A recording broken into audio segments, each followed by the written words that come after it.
आवाज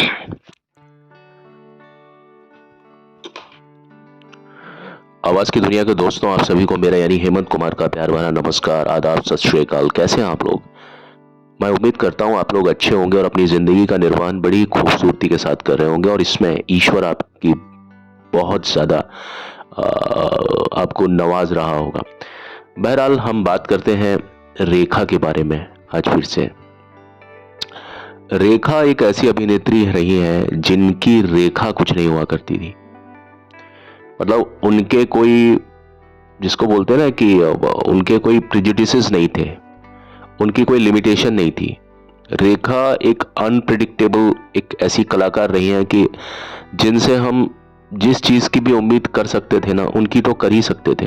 बाकी जो उम्मीद उनसे नहीं की जाती थी, रेखा वो भी उस तरह से भी हमारे सामने आ जाती थी, असल जिंदगी में भी और एक्टिंग में भी। जैसा कि मैंने आपको बताया कि रेखा की एक्टिंग में अमिताभ बच्चन साहब का बहुत ज्यादा गहरा प्रभाव रहा है, बहुत गहरा प्रभाव है।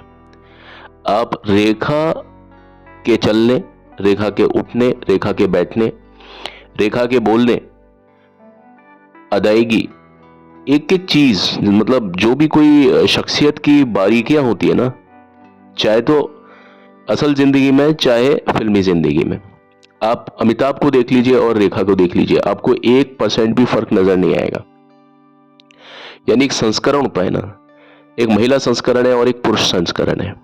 तो महिला संस्करण, हिंदी संस्करण और अंग्रेजी संस्करण, जो ट्रांसलेशन होता है, तो अमिताभ की जो जो वुमेन ट्रांसलेशन है ना, वो रेखा है, और रेखा के जो मेल ट्रांसलेशन या मैन ट्रांसलेशन है ना, वो अमिताभ बच्चन है। ऐसा हम मान सकते हैं। हालांकि इस तरह का कोई ट्रांसलेशन कोई कर नहीं सकता, लेकिन ये सिर्फ एक एक एक समझाइश के लिए, एक मानसिकता के लिए मैं आपको इस चीज को बता रहा हूं।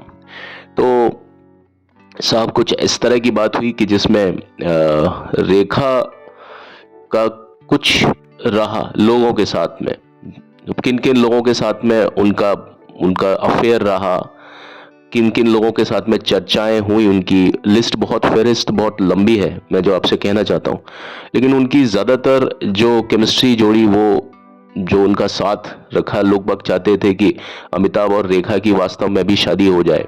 यानी जहां पर रेखा और अमिताभ आते थे, वहां फिल्म में ऐसा लगता था कि यार इनका मिलन हो जाना चाहिए, फिल्म में मिलन हो जाना चाहिए।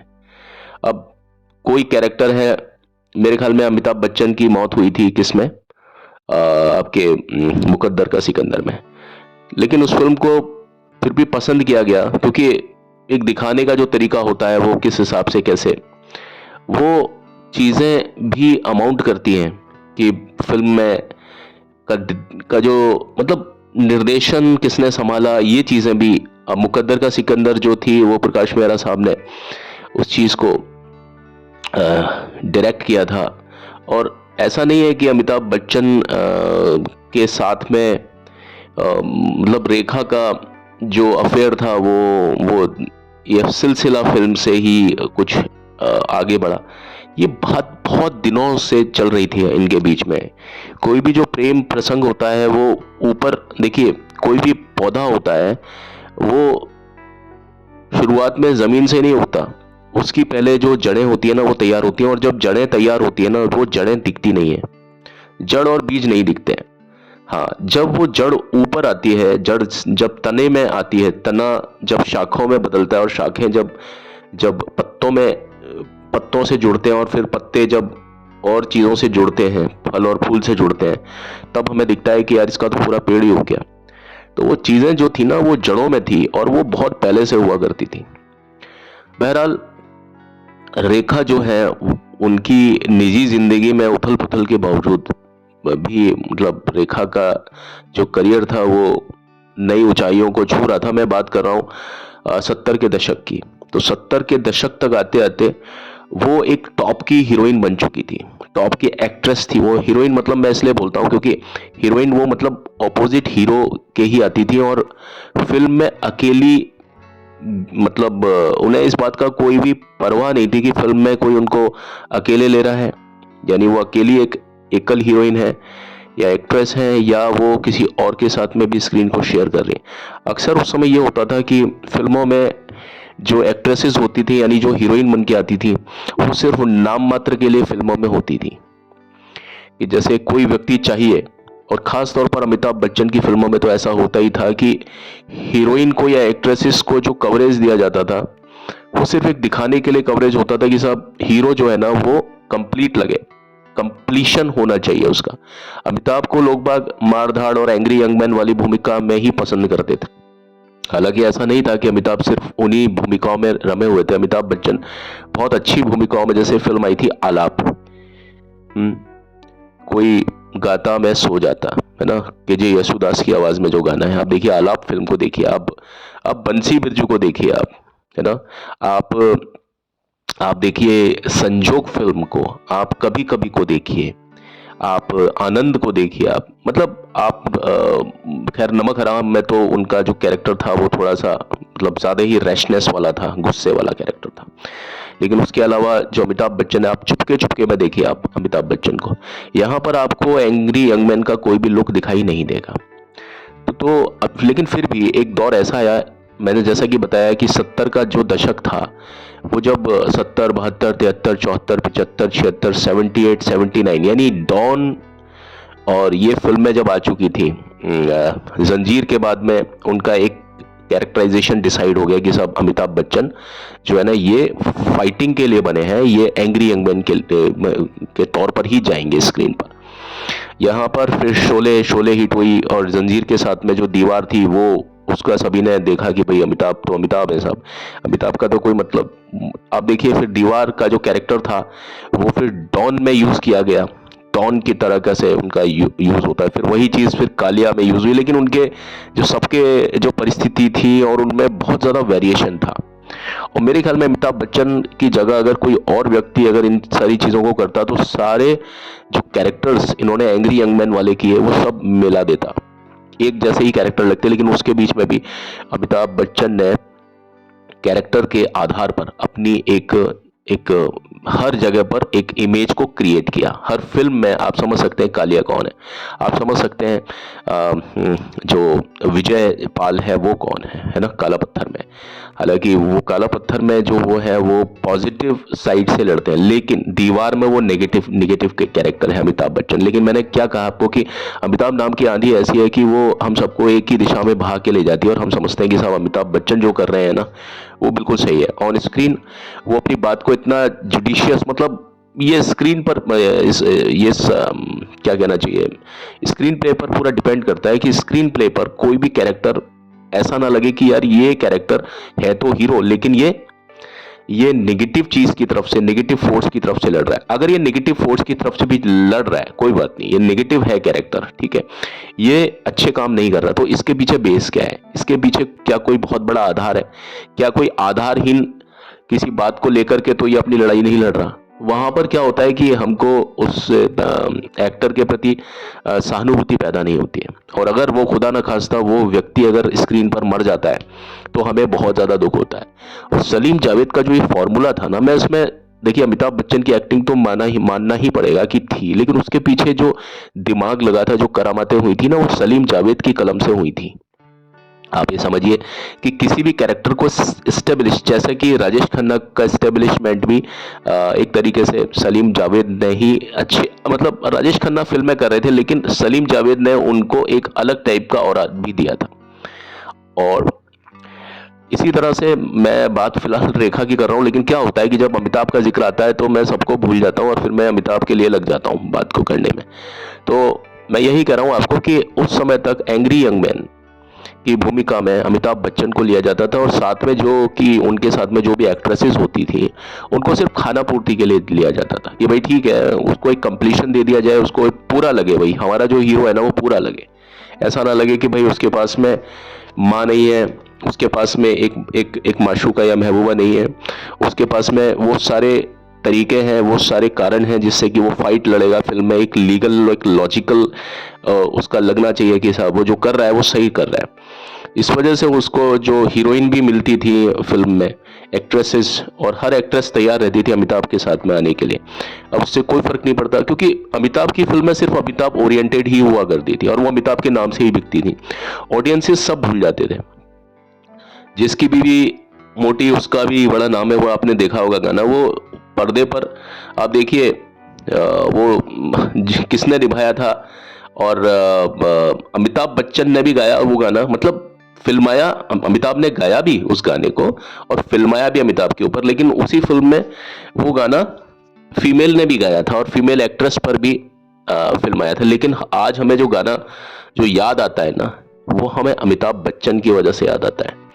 उस गाने में जो कॉमिकल सेंस था वो किस तरीके से, तो अमिताभ बच्चन चाहे फिल्म में कुछ भी करें, चाहे कितने ही लोग हों, चाहे अपोजिट उनके कोई भी हीरोइन क्यों ना हो, एक्ट्रेस क्यों ना हो, एक्ट्रेसेस क्यों ना हो, बेहद खूबसूरत एक्ट्रेस क्यों ना हो, लेकिन हमारा ध्यान अमिताभ की तरफ ही रहता है। रीजन दो है कि उनका कैरेक्टर उस तरीके से एस्टेब्लिश किया गया कि सबका ध्यान अमिताभ की तरफ ही रहेगा। दूसरा कि वो कलाकार ही इतने बेहतर हैं कि अमिताभ तो अमिताभ है साहब, उनका कोई जवाब नहीं है। लोग गालियां दें, कुछ दें, उससे क्या फर्क पड़ता है। देखिए रिजल्ट बोलता है, मैं फिर भी आपको यही कहता हूं, और हम लोग स्क्रीन पर रिजल्ट देखने ही जाते हैं। जब हम बच्चे की भी रिपोर्ट कार्ड देखते हैं ना, तो हम लोग यही सोचते हैं कि साहब कुछ भी रहा, बच्चा खेला कूदा, शैतानी की, शरारत की, अपनी बैट बॉल से दूसरों की खिड़कियों के कांच तोड़े, लेकिन अंत में वो बच्चा अच्छे नंबरों से पास हो गया। बस अगर वो बच्चा पूरी जिंदगी भर शरीफ रहे लेकिन बच्चा फेल होता रहे तो हमें उससे शिकायत होगी। लेकिन अमिताभ बच्चन ने ना सिर्फ पास होकर दिखाया, बल्कि डिस्टिंक्शन में पास होकर दिखाया, और पूरी दुनिया में जिसको बोलते हैं ना कि हमेशा टॉप पर रहे वो। मैं कहता हूं अमिताभ जैसी एक्टिंग करना बहुत बहुत बहुत मुश्किल है। काश कि अमिताभ बच्चन इंडिया से नहीं होकर के अमेरिका जैसे देश से होते। अमेरिका में जो भी देश है काफी सारे, वहां से कहीं से होते ना, तो अमिताभ का जितना नाम है ना, उससे कहीं ज्यादा उनका नाम होता। बार बार देखिए, बात मैं रेखा की कर रहा हूं और बात आ रही है अमिताभ बच्चन की। तो रेखा का जो जितनी फिल्में थी ना अमिताभ के साथ में, वो सारी फिल्में रेखा के साथ बनी। लेकिन आप देखिए कि रेखा ने अपनी फिर भी एक इमेज बना ली अमिताभ के साथ में। यानी जिन फिल्मों में आप अमिताभ को रेखा के साथ में देखते हैं ना, वहां रेखा का खुद का एक इमेज भी आपको दिखाई देती है उन फिल्मों में। तो रेखा में भी एक खास बात यह थी, और अगर रेखा ने अमिताभ के तरीकों को नहीं अपनाया होता तो शायद रेखा भी नजर नहीं आती किसी भी फिल्म में। जब जहां तक की बात उनकी अमिताभ के साथ किसी फिल्म में स्क्रीन को शेयर करने की हुई है, बहरा जैसे कि मुकद्दर का सिकंदर में रेखा साथ में है, खून पसीना में रेखा अमिताभ के साथ में, सिलसिला में तो रेखा अमिताभ के साथ में है ही, मिस्टर नटवरलाल में रेखा अमिताभ बच्चन के साथ में। और आप देखिए जिन जिन फिल्मों में, सुहाग में रेखा अमिताभ बच्चन के साथ में, जिन जिन फिल्म में, दो अनजाने में रेखा अमिताभ के साथ में, अब जिन जिन फिल्मों में रेखा अमिताभ बच्चन के साथ में ना, वहां रेखा सफल हुई है इस बात के लिए कि वो अलग से भी अपनी छाप छोड़ती है उस फिल्म में, और ये चीज शायद किसी और अभिनेत्री में नहीं आ पाई, है ना। हाँ, अगर किसी फिल्म में अमिताभ की कोई माँ बनी है ना, तो वो माँ भी छाप छोड़ती है, लेकिन जिस किसी फिल्म में अमिताभ बच्चन के ऑपोजिट कोई हीरोइन आती है ना, एक्ट्रेस आती है, वो अपनी उतनी ज्यादा इमेज को क्रिएट नहीं कर पाई जितनी कि रेखा ने अपनी इमेज को क्रिएट किया। और रेखा को हम समझते हैं बिकॉज ऑफ अमिताभ बच्चन। ऐसा नहीं था कि रेखा पहले से फिल्मों में नहीं आ रही थी, आ रही थी, और उनकी कई फिल्में हिट भी हुई। सावन भादो के साथ में आप देखिए ना, नवीन निश्चल के साथ देखिए आप उनको, रेखा को आप कर्तव्य में देखिए, कीमत में देखिए, धर्मेंद्र के साथ में आप। रेखा ने कई फिल्में की अमिताभ से पहले, और रेखा का जो नाम था वो सिनेमा में कुछ इस कदर बढ़ रहा था कि रेखा ने शबाना आजमी और स्मिता पाटिल जैसे लोगों को भी बहुत जबरदस्त तरीके से टक्कर दी। स्मिता पाटिल और शबाना आजमी जो कि आर्ट मूवी से ज्यादा सरोकार रखती थी, स्टेज और ये सारी चीजें जो होती थी, और वहीं कमर्शियल सिनेमा में उन्होंने हेमा मालिनी, जीनत अमान और परवीन बाबी को बहुत अच्छी तरीके से टक्कर दी, है ना। और ये समय वो था कि रेखा बड़ी ही धड़ल्ले से अपनी फिल्में साइन कर रही थी, और ऋषिकेश मुखर्जी के साथ में उनकी फिल्म आई थी खूबसूरत 1980 में, और एक फिल्म आई थी राम बलराम, एक 1980 में जो फिल्म आई थी, है ना। विजय डायरेक्टर थे उनके साथ में। श्याम बेनेगल की फिल्म कलयुग में 1981 में उन्होंने एक अच्छी भूमिका निभाई थी। आप उस फिल्म को जरूर देखिएगा, वो एक आर्ट मूवी के तौर पर थी। गोविंद निहलानी के साथ में उनकी फिल्म आई थी विजेता 1982 में। अक्सर उस फिल्म को टेलीविजन पर देखता हूँ जहाँ फाइटर पायलट के बारे में बताते हैं। उसमें उसमें आपके शशि कपूर हैं, शशि कपूर के जो बेटे हैं, दो बेटे हैं ना उनके, सॉरी एक क्या नाम है उनका, कुणाल कपूर। कुणाल कपूर का, मैं करण कपूर से थोड़ा कंफ्यूजन हो जाता है मुझे कई बार बोलते समय। बाकी शम्मी कपूर के जो बेटे हैं और एक इनके बेटे हैं जो कि जिन्होंने पदार्पण किया था 1982 की फिल्म विजेता से। एक विजेता आई थी आपकी 1995 में संजय दत्त की मूवी, लेकिन ये जो फिल्म थी ना विजेता, ये एक आर्ट मूवी टाइप की थी, क्योंकि गोविंद निहलानी थे वो उसी तरह की फिल्में बनाते थे। और मुझे बड़ा जोश चढ़ा था इस फिल्म को देख करके, भाई फाइटर पायलट बनना है और उसमें अमरीश पुरी ट्रेन करते हैं पूरा, बहुत अच्छी मूवी थी। तो मैं इस फिल्म के बारे में भी बता रहा था, वो गोविंद निहलानी के साथ में। और फिर आप देखिए मुजफ्फर अली के साथ में फिल्म आई थी उमराव जान। इसको तो कोई खैर कौन भूल सकता, 1981। और उमराव जान बहुत अलग अलग कारणों से प्रसिद्ध रही, गानों से प्रसिद्ध रही, लेकिन अगर मैं फिर बोलता हूं आपको कि अगर रेखा नहीं होती ना उसमें, तो रेखा का कोई सब्स्टिट्यूशन नहीं था, कोई सब्स्टिट्यूशन नहीं था। आप देखिए कि गाने में आप देखिए, आप डांस में देखिए, आप रेखा को, जो उनके चेहरे के जो भाव हैं, भाव भंगिमाएं हैं, वो कोई कैप्चर नहीं कर सकता। और वो समय वैजंती माला और वहीदा रहमान का समय नहीं था, वो बहुत पिछली बात हो चुकी थी। वो वैजंती माला, उस समय तक वैजंती माला किसी फिल्म में इस तरह से नहीं आ सकती थी, क्योंकि वैजंती माला और वहीदा रहमान मतलब अब उतनी मतलब उम्र दराज हो चुकी थी 1981 तक आते आते। तो उमराव जान में जो एक जान दिखाई है आपने, आप एक उमराव जान आप इनकी देखिए, आप जिसमें ऐश्वर्या राय ने जो काम किया है, ठीक है, लेकिन साहब हम लोग जानेंगे उमराव जान को रेखा की वजह से। तो वो जो वजन है रेखा का, वो कोई और नहीं ला सकता, किसी भी तरीके से नहीं ला सकता। आप रेखा की फिल्म देखिए, आप उत्सव, उत्सव मन क्यों बहका रे बहका, शेखर सुमन के साथ में और अनुराधा पटेल के साथ, आप देखिए वो पूरा उस टाइम का कालखंड, और बड़ी बोल्ड फिल्म है। ये बोल्ड फिल्म की कैटेगरी में आती है उस तरह से कि एक क्लासिक बोल्ड है, और वो उस तरह से वो आदिम मानव मतलब वो जो एक अलग ही सभ्यता में लेकर के चली जाती है फिल्म। जैसे भारत एक खोज में श्याम बेनेगल द्वारा अभिनीत, वो सॉरी निर्देशित जो सीरियल हुआ करता था, जो टेलीविजन पर आता था, उसके जो एपिसोड्स होते थे वो हमें अलग अलग कालखंडों में ले जाते थे। उनका जो आर्ट डिजाइनिंग था इतना शानदार था। उसी तरीके से फिल्म थी आपकी उत्सव। आप हर जगह पर देखिए, आप रेखा कहीं पीछे नहीं रही। इजाजत में देखिए आप, गुलजार द्वारा जो निर्देशित, गुलजार के निर्देशन में तो रेखा का अलग ही एक शबाब हो जाता है। और रेखा की उन फिल्मों को तो खारिज करना मेरे ख्याल में सबसे बड़ी बेवकूफ़ी है। बॉक्स ऑफिस पर रेखा की जो सफलता थी वो 1979 से जारी है। यानी रेखा को हम मानते हैं 1979 से वो अपने शिखर पर जाने लगी। उसके अलावा उन्होंने कई फिल्में निर्देशन मतलब आई, जैसे एक फिल्म आई थी अहिंसा, अहिंसा में रेखा थी। एक फिल्म आई थी जानी दुश्मन, जानी दुश्मन में वो शत्रुघ्न सिन्हा के अपोजिट थी, और वो सुनील दत्त और शत्रुघ्न सिन्हा उस तरह से। और मैं आपको जैसे बताऊं कि अमिताभ के साथ में उनकी दो फिल्में 1979 में जारी हुई, जिसका नाम था मिस्टर नटवरलाल और सुहाग। और मिस्टर नटवरलाल एक कॉमेडी से भरी हुई, मतलब पूरी कॉमिकल फिल्म थी। और वो समय था, वो अमिताभ बच्चन के स्टारडम का पीक समय, पीक टाइम था 78-79 का, कि भाई आप उस समय तक डॉन जो थी ना, डॉन को पकड़ना मुश्किल ही नहीं नामुमकिन है ना। ये उसकी नकल करने की कोशिश की थी चंद्रा बारोट की फिल्म का, फरहान अख्तर ने बनाई उस फिल्म को। अब आप देखिए कहाँ शाहरुख खान, कहाँ अमिताभ बच्चन। शाहरुख खान बहुत कुछ है, सब कुछ है, लेकिन अमिताभ बच्चन के आगे शायद, मतलब आप क्या कहूँ मैं, डैश डैश डैश लगाना मुनासिब होगा।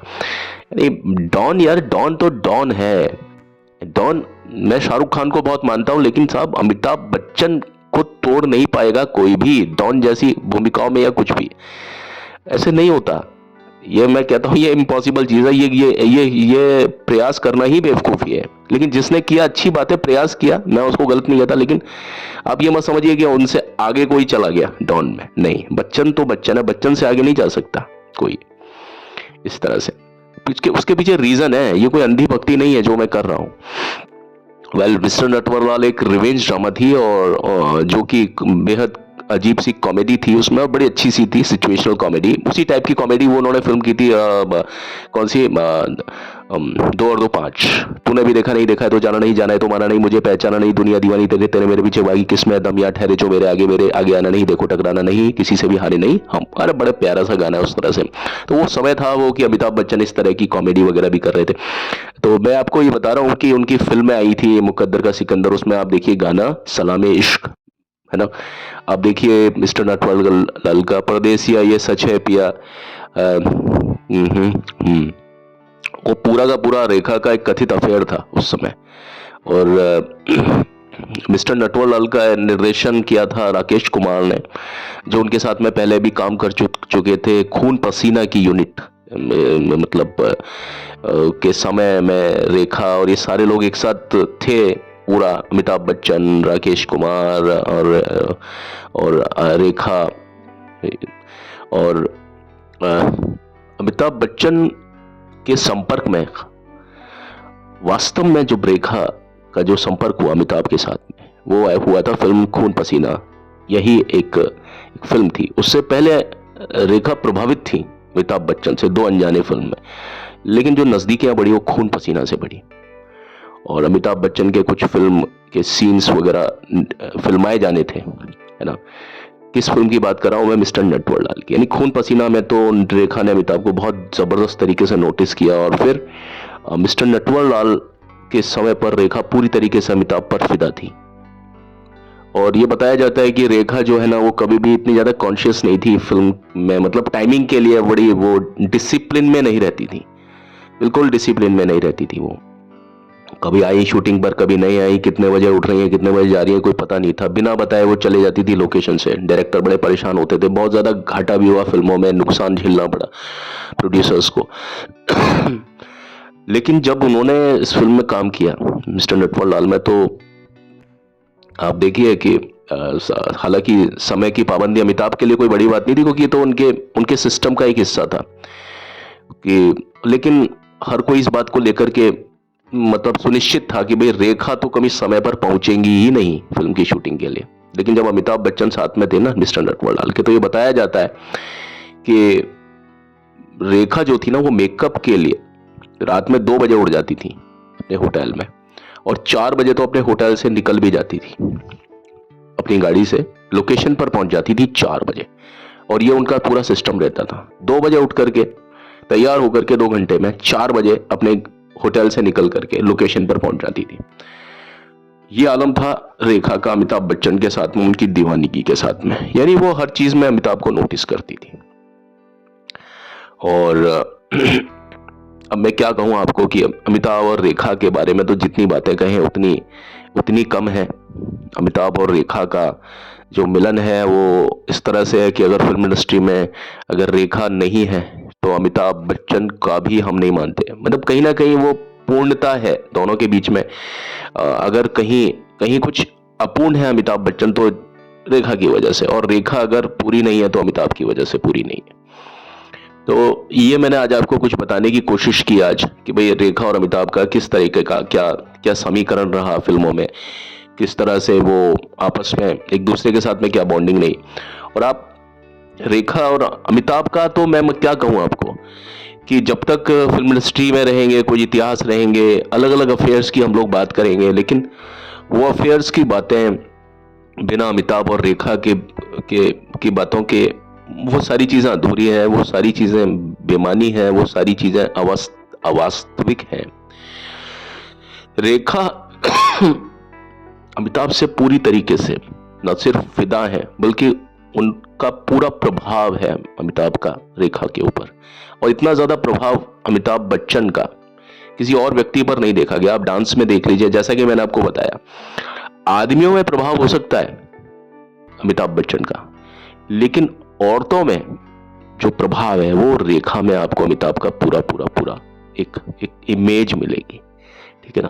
मेरी इस बात से आप लोग शायद वाबस्ता होंगे, आपने इस बात को नोटिस भी किया होगा। ऐसी कोई शायद नई बात नहीं है जो मैं कर रहा हूं, क्योंकि जो चीज मैंने अनुभव की है वो आपने भी अनुभव की होंगी। अगर नहीं की होंगी तो आप देखेंगे तो इस चीज को बिल्कुल खुद ही मान जाएंगे। तो रेखा जो है वो ट्रू कॉपी है अमिताभ बच्चन की। अगर मैं रेखा को मार्क्स देने बैठा कि भाई अगर अमिताभ को किसी ने पूरी तरीके से एब्जॉर्ब किया है, किसी ने पूरी तरीके से अमिताभ को नोटिस किया है, फील किया है, अमिताभ को जिया है, तो वो रेखा है। वो उनकी वाइफ जया बच्चन भी नहीं है, क्योंकि जया बच्चन जो है ना वो जया बच्चन है, उनमें अमिताभ बच्चन की झलक नहीं दिखाई देती, लेकिन रेखा में पूरी तरीके से अमिताभ बच्चन की झलक दिखाई देती है। और ये तभी होता है जब कोई इंसान किसी को बहुत मन से पकड़ता है ना, मन से ग्रहण करता है, आत्मा से ग्रहण करता है। यहां मेरे कहने का तात्पर्य ये नहीं है कि जया बच्चन ने अमिताभ बच्चन को मन या आत्मा से ग्रहण नहीं किया।